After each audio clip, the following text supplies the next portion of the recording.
Welcome to Donmar TV News Channel. Itong nangyari sa itong mga Lopez of companies. Ang Congress is planning to restore the franchise of the Lopez. Wala akong problema doon kung i-restore ninyo. But if you say that if they can operate, kung may ano na sila, no, I will not allow them. I will not allow the NTC to grant them the permit to operate. Kung ibigay ninyo yung franchise because it is within your power to do it, go ahead. Alam mo bakit?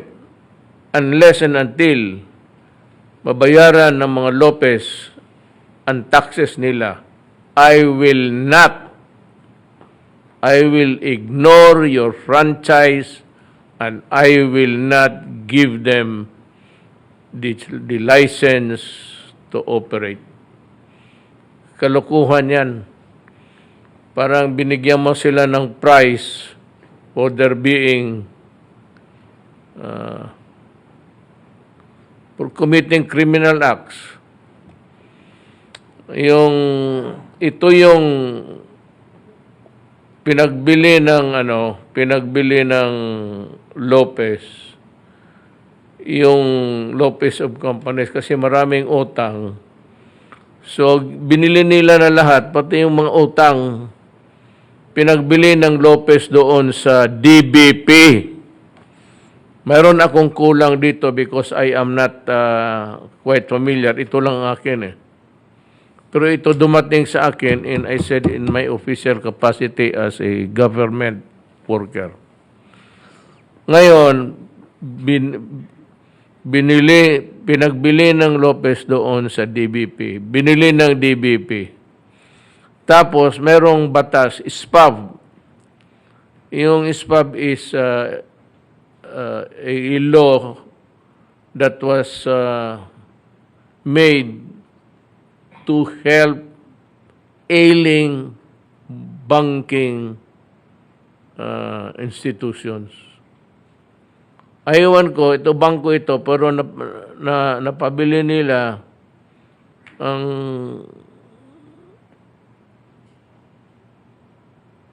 kanilang utang lahat doon sa DBP. But after a few years, binili ng DBP uli yung pinagbili nila. Pinagbili nila sa DBP yung pinagbili nila. This time, medyo wala na yung mga utang-utang. Condoned, kung ano-ano ang nilagay nila.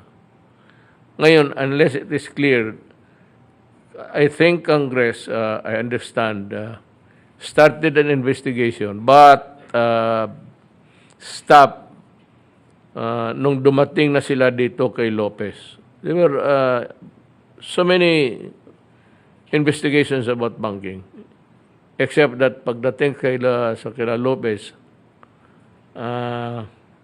hinuwinto sila. So, nagkakaroon tayo ng problema dyan. Dumating sa akin ito in official capacity. Ang gawa ko lang nito is I think I'll pass it on to the Ombudsman. Para sa akin ang Ombudsman ang pinaka independent body na mag-solve nito. Gusto ko lang magbigay sa kanila kasi pera ito ng tao. It's the government money that is involved. If you are expecting na marinyo yan, I'm sorry. You're out. I will see to it that you're out. Ilan kaming mga kandidato na kinuha ninyo ang pera namin but never aired our propaganda. Ako, Chis Escudero, lahat kami. Pero yung propaganda ni Trillanes portraying children and which has really a prohibited act under the rules of the election code in spite of the fact na may TRO na huwag ninyong pinalabas ninyo. Ngayon, you come to me begging, yung mga ang kawawa, kayong second generation na walang kaamong-among nandyan sa akin, parang hindi na malaman kung ano ang body language nila. Kayong mga putang inang kayo, mga inquirer, yung 4 billion ninyo, alam mo ginawa ni Inares kasi kaibigan kayo ni Aquino, pinabayad lang 8 billion. Pero I distinctly recall that Drilon said something, Presidente Duterte, do not tinker with that contract because we will end up paying so many billions of pesos. Senator Drilon, are you one of those who crafted the contract? I'm asking you. I'm ready to go down. Hindi kita tinatakot. Pero pag bumagsak ako, dadalhin talaga kita. I will. I'm not takot. I'm not challenging you. You just tell the people the truth. You read the contract aloud and see if it is good for the people. But do not fuck with me by takutin mo ako billions of pesos. If I go down, you go down. I am ready anytime. I'm ready to be destroyed anytime. But I will also destroy because you destroyed my country. Yan ang kaputahan ng mga mayaman. Yan ang assured income, you lose, we pay. If for any reason it is attributable to us, or we interfere in the pricing, kaso ka agad yan. Interference. Kayong Pilipino, how many years have you been paying nandyan sa ano ninyo? Bayad para sa water treatment. Ilang taon na kayo nagbayad ng water treatment, ang putang ina niya hanggang ngayon, mabaho pa rin yung lumalabas doon sa Manila Bay. Let's say kayo, walang water treatment, sige kayo, Cobra, anong tingin ninyo sa amin? Putang. Kayo sabihin ko sa, hindi ko matawag, makita ako kayo. Just make sure hindi tayo magtagpo. Kumutun ko lang na nila. Kaya ko yan, ilang beses na. Dito, ilang mga gago dito. Kumutong ginawa. May bodyguard ka. Adi, magbarila tayo. Putang ina yan. If it is time to die, we die. Ganun lang ang buhay. Pero I will go down not without a bang.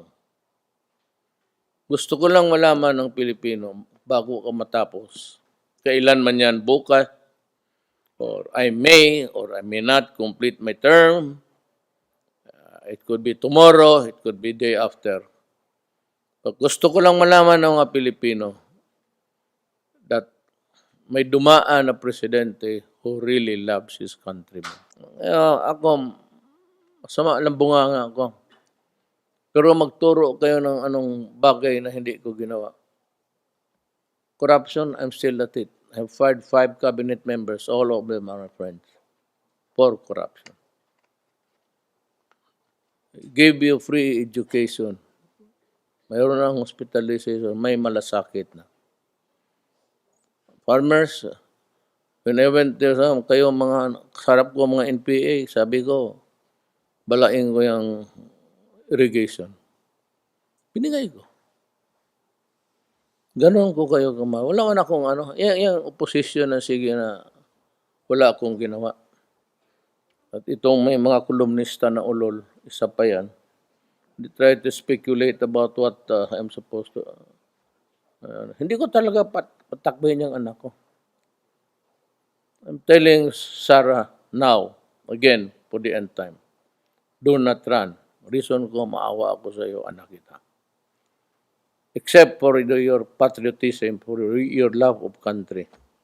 Wala kang makuha dito sa presidente na ito unless you go corrupt. Pero kung tinarong ka, ano bang tinarong sa Tagalog? Kung matino ka, wala kang makuha dito. Kapoy lang.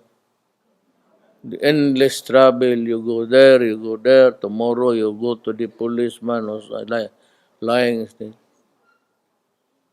Tapos magtanong pa yung mga gago, si Duterte takot sa military, kaya dinubli ang sweldo, kaya maraming kabinet. Utang ina. Ulol pala kayo. I was elected by the people. I was not elected by the army or police. Bakit man ako takot-takutin? Malinis mo yung eleksyon ko. I never terrorized. Itong ABS, mag-expire ang contract ninyo, mag-renew kayo, aywan ko lang kung ang mamayari sa inyo. Ako pa sa iyo, pagbili na ninyo yan. Kasi ang Pilipino ngayon lang makaganti sa inyong kalukuhan. And I will make sure that you will remember this episode of our times forever. Yung nagtatanong kayo, saan yung big fish? Saan yung mga korupsyon? Saan yung malalaki? O i-deliver ko na sa inyo ngayon. Si Ayala pati si Pangilinan. Pag nagkamali yung gagong yan, ipakukulong ko talaga sila.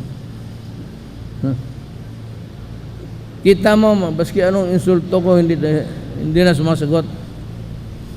Sigurado, swak sila. Syndicated staff. Alam mo ginawa ng mga ulol?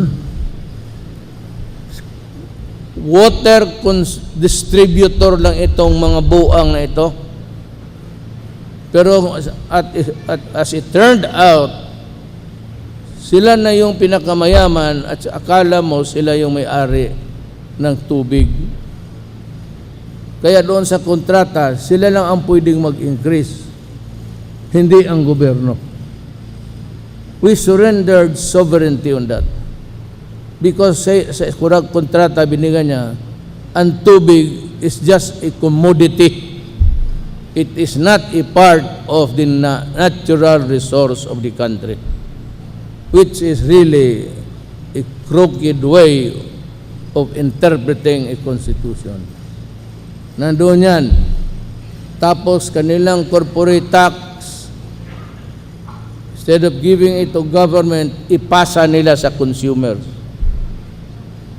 Tapos, since 1997, may kolekta sila sa billing, kayong taga Maynila. Environment enhancement. Kuno. Ano yan? Water treatment facility na ilagay nila dyan sa tabi ng Harrison, dyan banda. Hanggang ngayon, wala. Sige sila kolekta. Trilyon na yun, 1997 until now. Walang water treatment. Ngayon, pag malugi sila na sa kontrata, bayaran natin sila. Lalo na kung ma-delay ang increase na gusto nila. E-eleksyon dumaan, dalawa. Siyempre, yung mga presidente, sinasabi yung regulator, wag muna kayo magalit yung tao. In the meantime, sabi nila, napigilan, they incurred losses. And we have to pay. Sabi nila, pag nalugi sila na hindi daw nila kasalanan. Yung una nilang lugi na bayaran, 3 billion. Sa panahon ko, pagtingin ko, 7 billion.